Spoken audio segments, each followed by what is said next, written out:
जय गुरुजी। अनंत शुक्राना गुरुजी। ओम नमः शिवाय। शिवजी सदा सहाय। संगत जी, आज का सत्संग माँ की ममता और विश्वास की शक्ति का एक अद्भुत उदाहरण है।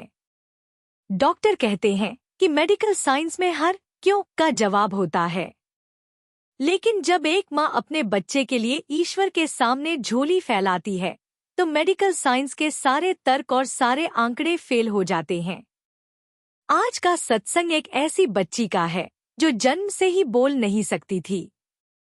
4 साल की उम्र तक जब बच्चे कविताएं सुनाने लगते हैं, वो बच्ची माँ शब्द भी नहीं बोल पाती थी। डॉक्टरों ने कह दिया था, इसकी जीभ टंग में जन्मजात दोष है, ये कभी साफ नहीं बोल पाएगी। लेकिन उस बच्ची की नानी और माँ ने हार नहीं मानी। वे उसे लेकर गईं उस दरबार में जहाँ गूंगे भी बोलने लगते हैं और लंगड़े भी पहाड़ चढ़ जाते हैं। यह घटना 2004 की है, जब गुरुजी हमारे बीच साक्षात मौजूद थे। आइए सुनते हैं उस माँ की जुबानी जिसने अपनी बेटी की पहली आवाज सुनी। जय गुरुजी। शुक्राना गुरुजी। संगत जी, मेरा नाम ऋतु है। मैं पंजाब के जालंधर शहर से हूँ, लेकिन शादी के बाद दिल्ली आ गई थी। 2000 में मेरे घर एक नन्ही परी ने जन्म लिया। हमने उसका नाम रखा ईशानी। ईशानी दिखने में बहुत सुंदर थी, बड़ी बड़ी आंखें, गोल चेहरा। जो भी उसे देखता बस देखता रह जाता।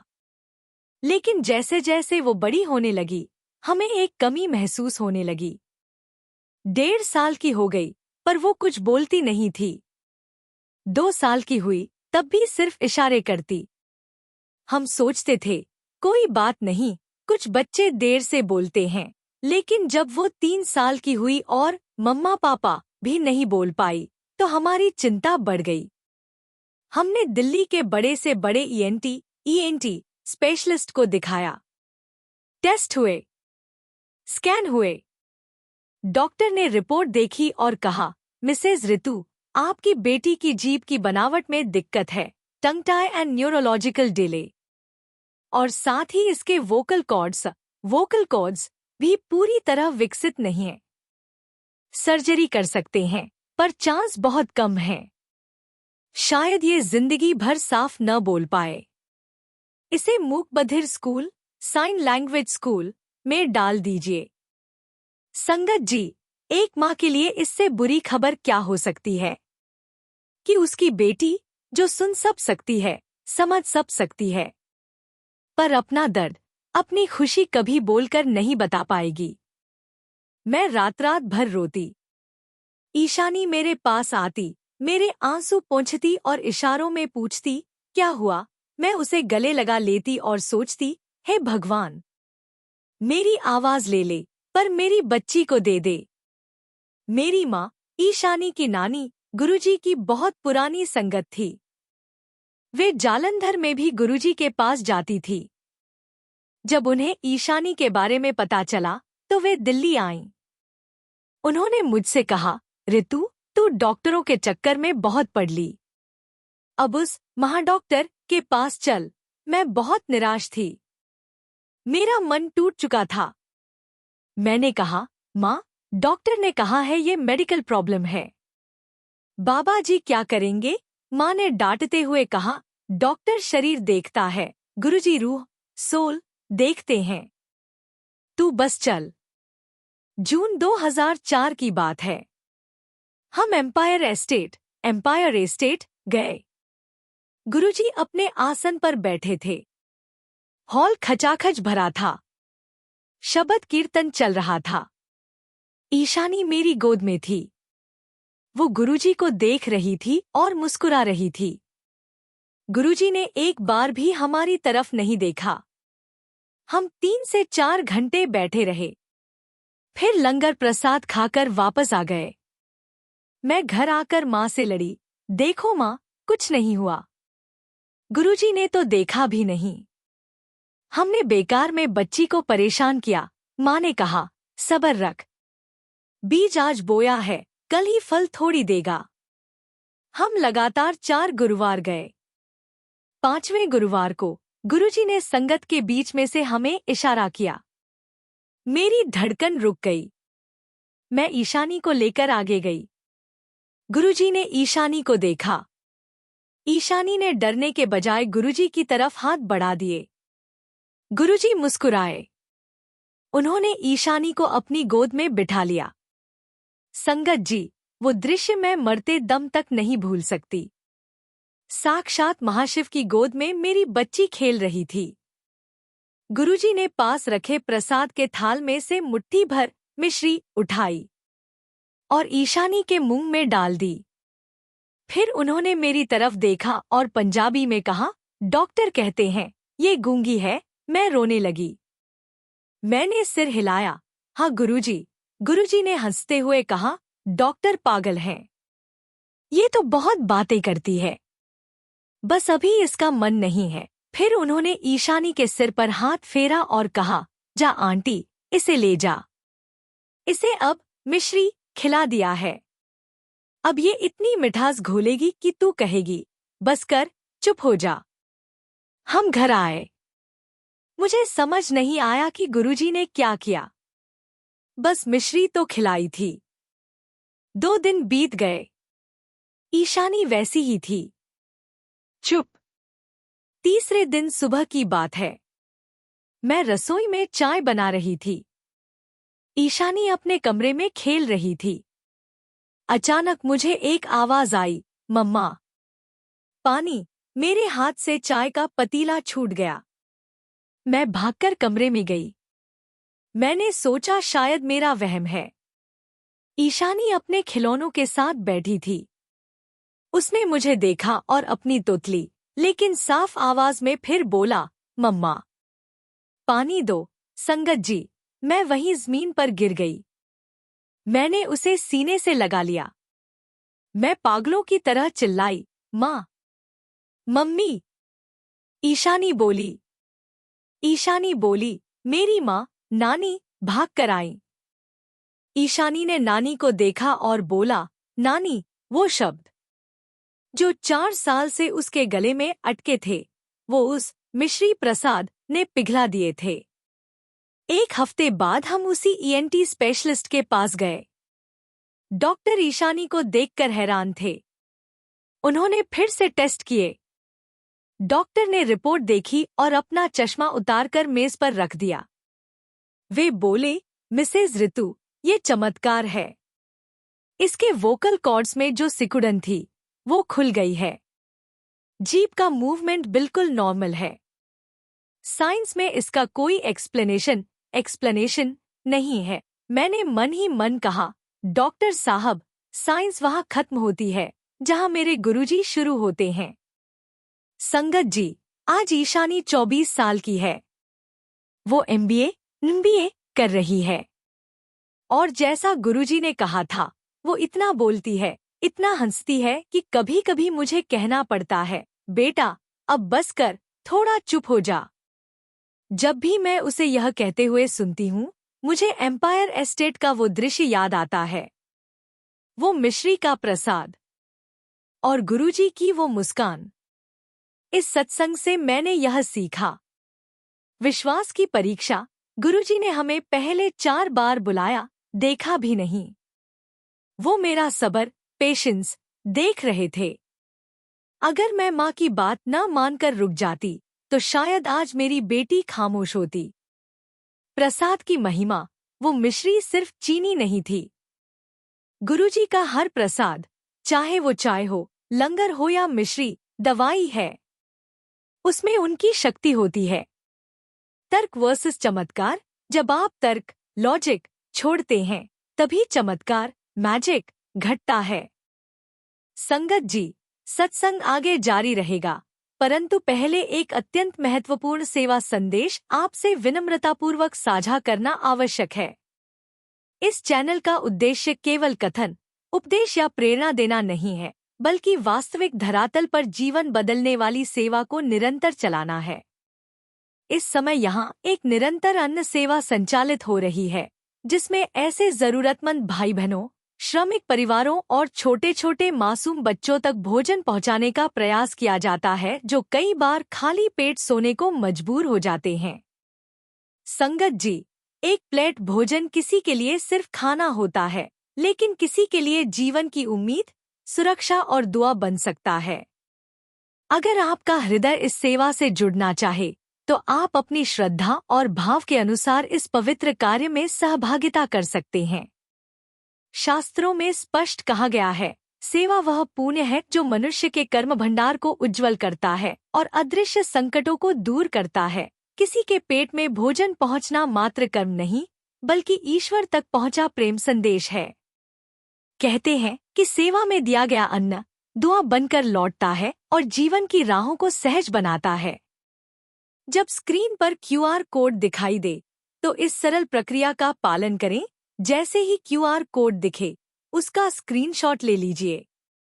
अपने मोबाइल की गैलरी खोलकर वही इमेज सिलेक्ट करें। अपने किसी भी UPI ऐप में स्कैन फ्रॉम गैलरी विकल्प चुनें। श्रद्धा अनुसार सेवा राशि भेजकर अन्न सेवा सहयोग पूर्ण करें। आप अपनी भावना के अनुसार सेवा राशि से जुड़ सकते हैं। याद रखिए, धन से दी गई सेवा पेट भरती है और भाव से दी गई सेवा पाप, बाधा और भय से रक्षा करती है। संगत जी, जहाँ सेवा होती है, वहाँ कृपा जन्म लेती है। जहाँ दया बहती है, वहाँ असीम आशीर्वाद प्रवाहित होता है। शुक्राना, आभार, प्रणाम। जय गुरुजी। संगत जी, ऋतु आंटी का यह सत्संग उन सभी माताओं के लिए एक उम्मीद की किरण है, जिनके बच्चे किसी शारीरिक कष्ट या बीमारी से जूझ रहे हैं। गुरुजी कहते हैं, तू क्यों फिक्र करता है? जिसे मैंने बनाया है, उसकी मरम्मत, रिपेयर भी मैं ही कर सकता हूँ। बस तू भरोसा रख। कभी कभी हमें लगता है कि गुरुजी सुन नहीं रहे, पर सच यह है कि वो सही वक्त का इंतजार कर रहे होते हैं। ईशानी के लिए वो मिश्री वाला दिन पहले से तय था। अगर आपकी भी कोई अरदास अटकी हुई है, तो निराश मत होना। जाते रहिए, माथा टेकते रहिए। कौन जाने किस दिन, किस पल वो मिश्री आपकी झोली में गिर जाए। संगत जी, अगर इस सत्संग ने आपकी आंखों में खुशी के आंसू लाए हों, तो कमेंट बॉक्स में लिखिए, गुरुजी, आप ही मेरे डॉक्टर, आप ही मेरी दवाई। जय गुरुजी। और इस वीडियो को उन पेरेंट्स के साथ जरूर शेयर करें, जो अपने बच्चों की सेहत या विकास, डेवलपमेंट को लेकर चिंतित हैं। आपका एक शेयर किसी निराश मां को नई उम्मीद दे सकता है। जय गुरुजी। अनंत शुक्राना गुरुजी। ओम नमः शिवाय। शिवजी सदा सहाय। संगत जी, कमेंट बॉक्स में एक बार दिल से लिखिए, गुरुजी ने मेरी सुन ली, और इस वीडियो को लाइक जरूर करें, क्योंकि जितना प्रेम आप देंगे उतनी ही कृपा आप पर बरसेगी। संगत जी, आइए आज एक और प्यारा सा सत्संग सुनते हैं, जो हमें गुरुजी की परम कृपालु और आशीर्वादित संगत से प्राप्त हुआ है। जय गुरुजी। अनंत शुक्राना गुरुजी। ओम नमः शिवाय। शिवजी सदा सहाय। संगत जी, हमारे समाज में एक बेटी के लिए सबसे भारी शब्द क्या होता है? वो शब्द है रिजेक्शन। जब एक लड़की पढ़ी लिखी हो, सुंदर हो, नौकरी करती हो, लेकिन फिर भी उसकी शादी न हो रही हो। जब हर बार लड़के वाले आते हैं, चाय पीते हैं और फिर फोन करके कह देते हैं, हमारी कुंडली नहीं मिल रही या हमें लड़की समझ नहीं आई। हर रिजेक्शन के साथ उस लड़की का स्वाभिमान, सेल्फ रिस्पेक्ट थोड़ा थोड़ा करके मरता जाता है। माता पिता ज्योतिषियों के चक्कर लगाते हैं, महंगे रत्न पहनाते हैं, डरावनी पूजाएं करवाते हैं, और वो लड़की, वो खुद को अपशकुनी या बोझ समझने लगती है। आज का सत्संग दिल्ली की एक ऐसी ही बेटी का है, जिसकी उम्र 34 साल हो चुकी थी। ज्योतिषियों ने कह दिया था, इसकी किस्मत में सुख नहीं है, मांगलिक दोष है। लेकिन जब किस्मत लिखने वाला ही आपका पिता बन जाए, तो लकीरें कैसे बदलती हैं। यह सत्संग उसी का प्रमाण है।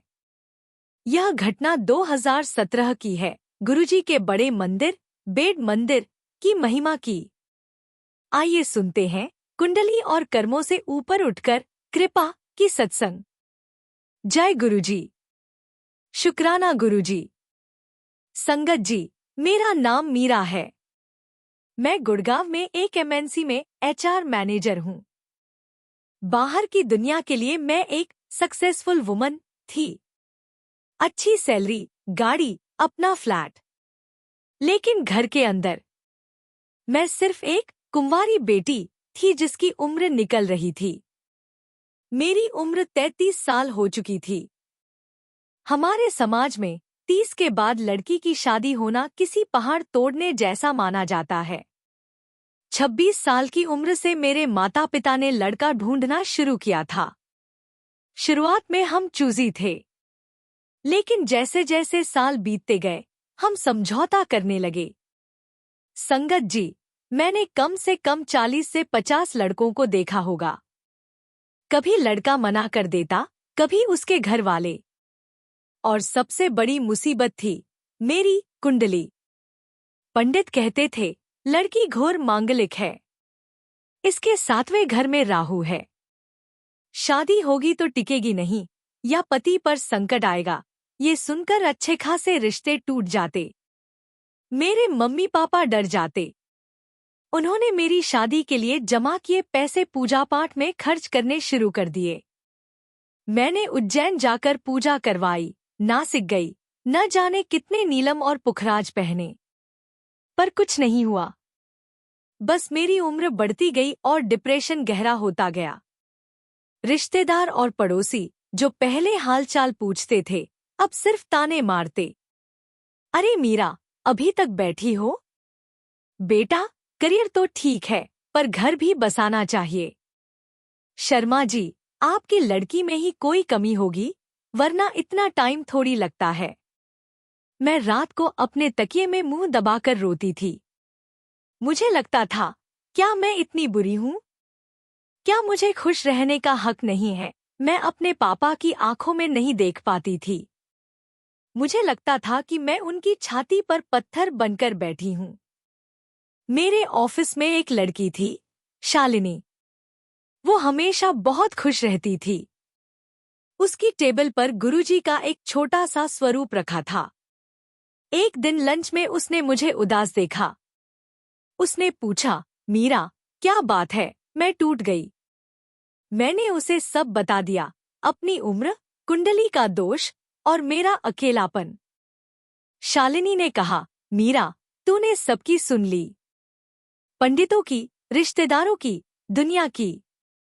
एक बार मेरे गुरुजी की भी सुन ले। मैंने पूछा, वो क्या करेंगे? क्या वो कुंडली बदल देंगे? शालिनी ने मुस्कुराकर कहा, वो कुंडली नहीं बदलते, वो कुंडली बनाने वाले हैं। वो किस्मत बदल देते हैं। तू बस इस सोमवार मेरे साथ बड़े मंदिर चल। मैं बहुत नास्तिक हो चुकी थी। मेरा भगवान पर से भरोसा उठ चुका था, पर डूबते को तिनके का सहारा। मैं तैयार हो गई। हम सोमवार की शाम को बड़े मंदिर छत्तरपुर पहुंचे। वहां बहुत भीड़ थी। शालिनी ने कहा, बस गुरुजी के स्वरूप को देखना और अपनी अरदास करना। और हाँ, यहाँ किंतु परंतु बाहर छोड़ देना। हम हॉल में गए। सामने गुरुजी का स्वरूप था, पीले चोले में। उनकी आंखों में एक अजीब सी कशिश थी। मैं लाइन में लगी थी। जैसे ही मैं स्वरूप के सामने पहुंची, मुझे नहीं पता क्या हुआ, मैं रो पड़ी। मैंने कोई मंत्र नहीं पढ़ा, कोई पूजा नहीं की। बस मन में एक ही बात कही, गुरुजी। दुनिया कहती है मैं मांगलिक हूँ, कहती है मैं अपशकुनी हूँ। अगर आप सच में हो तो मुझे इस कलंक से आजाद कर दो। मुझे पति चाहिए या नहीं, मुझे नहीं पता, पर मुझे यह बोझ वाला एहसास अब नहीं चाहिए। मुझे अपना लो। सेवादार ने मुझे लंगर प्रसाद की तरफ भेजा। उस दिन लंगर में कढ़ी चावल थे। मैं खाते खाते भी रो रही थी। मुझे लगा जैसे मैं अपना सारा दुख उस थाली में निकाल रही हूँ। उस रात मैं घर आई। मन थोड़ा हल्का था। सोते वक्त मैंने गुरुजी का मंत्र चलाया जो शालिनी ने भेजा था। रात को मुझे एक सपना आया। सपने में मैं एक बहुत पुराने कमरे में बैठी हूँ। मेरे सामने एक बूढ़ा पंडित बैठा है। वो मेरी कुंडली, कागज देख रहा है और मुझे डरा रहा है। तेरी शादी नहीं हो सकती, तेरा ग्रह बहुत खराब है, मैं रो रही हूँ। तभी कमरे का दरवाजा खुलता है। तेज रोशनी आती है। गुरुजी, स्वरूप वाले, अंदर आते हैं। वो पंडित की तरफ देखते हैं और हंसते हैं। फिर वो पंडित के हाथ से मेरी कुंडली छीन लेते हैं। गुरुजी उस कागज को बीच से फाड़ देते हैं और मुझे कहते हैं, ले, फाड़ दी तेरी कुंडली। अब कोई ग्रह तुझे तंग नहीं करेगा। जा, तेरी अरदास मंजूर। फिर वो मेरे सिर पर हाथ रखते हैं और मेरी नींद खुल जाती है। मैं पसीने में तर थी। सुबह के 5 बज रहे थे, पर मुझे डर नहीं लग रहा था। मुझे एक अजीब सी खुशी हो रही थी, जैसे किसी ने सच में मेरे माथे से कोई दोष मिटा दिया हो। मैंने मम्मी को बताया। मम्मी ने कहा, बेटा, शायद तेरा बुरा वक्त कट गया। गुरुजी ने सपना दिया है तो कुछ अच्छा ही होगा। सपना आने के ठीक 2 महीने बाद मेरे पापा के पास एक फोन आया। यह रिश्ता किसी मैट्रिमोनियल साइट से नहीं, बल्कि एक दूर के रिश्तेदार के जरिए आया था। लड़के का नाम था आकाश। वह भी आईटी में था और उसकी भी शादी में देरी हो रही थी क्योंकि वह अपने करियर और बीमार माता पिता की सेवा में व्यस्त था। पापा ने मुझे फोटो दिखाई। मुझे आकाश की सादगी अच्छी लगी। हमने मिलने का फैसला किया। जब हमारे परिवार मिले तो सब कुछ बहुत अच्छा रहा। आकाश और मैं एक दूसरे को समझ पा रहे थे। हमारी सोच मिल रही थी। लेकिन फिर वही डर का पल आया। मेरे पापा ने डरते डरते आकाश के पिताजी से कहा, भाटिया जी, एक बात बतानी थी। मीरा की कुंडली में थोड़ा दोष है। वो मांगलिक है। आप चाहें तो किसी पंडित से मिलवा लें। मैं अपनी सांस रोके बैठी थी। मुझे लगा अब ये रिश्ता भी गया। आकाश के पिताजी हंसे। उन्होंने अपनी जेब से एक लॉकेट निकाला। उसमें गुरुजी का फोटो था। उन्होंने कहा, शर्मा जी, हम गुरुजी की संगत हैं। जिस दिन हम गुरुजी के चरणों में गिर गए, उसी दिन हमारी कुंडलियां और हमारे ग्रह उनके चरणों में आ गए। गुरुजी की संगत की कोई कुंडली नहीं होती। उनका आशीर्वाद ही सबसे बड़ा ग्रह है। हमें कोई पंडित नहीं चाहिए। हमें मीरा बेटी पसंद है, बस गुरुजी की मर्जी चाहिए। संगत जी, मैं और मेरे पापा एक दूसरे को देखने लगे। मेरी आंखों से झरझर आंसू बहने लगे। मुझे मेरा सपना याद आया। ले, फाड़ दी तेरी कुंडली। गुरुजी ने सच में कुंडली फाड़ दी थी। उन्होंने मुझे एक ऐसे घर में भेजा जहां कुंडली की जरूरत ही नहीं थी। शादी की तारीख पक्की हुई। शादी से पहले हम कार्ड लेकर बड़े मंदिर गए। जब हम माथा टेक रहे थे तो ऊपर से एक लाल गुलाब का फूल गिरकर मेरी चुन्नी पर आ गिरा। शालिनी, जो मेरे साथ थी, उसने कहा, देख मीरा, गुरुजी ने शगुन दे दिया। अब तेरा वैवाहिक जीवन फूलों की तरह महकेगा। संगत जी, मेरी शादी को 5 साल हो गए हैं। आकाश जैसा पति शायद मुझे 26 साल की उम्र में भी नहीं मिलता। वो मेरा सम्मान करते हैं, मुझे समझते हैं। पंडितों ने कहा था, शादी टिकेगी नहीं, पति पर संकट आएगा। आज तक हमारे घर में कोई बड़ा संकट नहीं आया। छोटी मोटी नोकझोंक होती है, पर प्यार उससे ज्यादा है। मेरे सास ससुर मुझे बेटी मानते हैं और हम हर महीने बड़े मंदिर जाते हैं शुक्राना करने। इस सत्संग से मैंने यह सीखा, ग्रहों से बड़ा गुरु है। राहु, केतु, शनि, ये सब अपना काम करते हैं, लेकिन महाशिव गुरुजी के एक इशारे पर ये अपना रास्ता बदल लेते हैं। सही वक्त का इंतजार। मेरी शादी देर से हुई क्योंकि गुरुजी मुझे सही इंसान देना चाहते थे। अगर मेरी शादी पहले हो जाती तो शायद मुझे वो संगत वाला परिवार नहीं मिलता। समाज का डर वर्सेस गुरु पर विश्वास।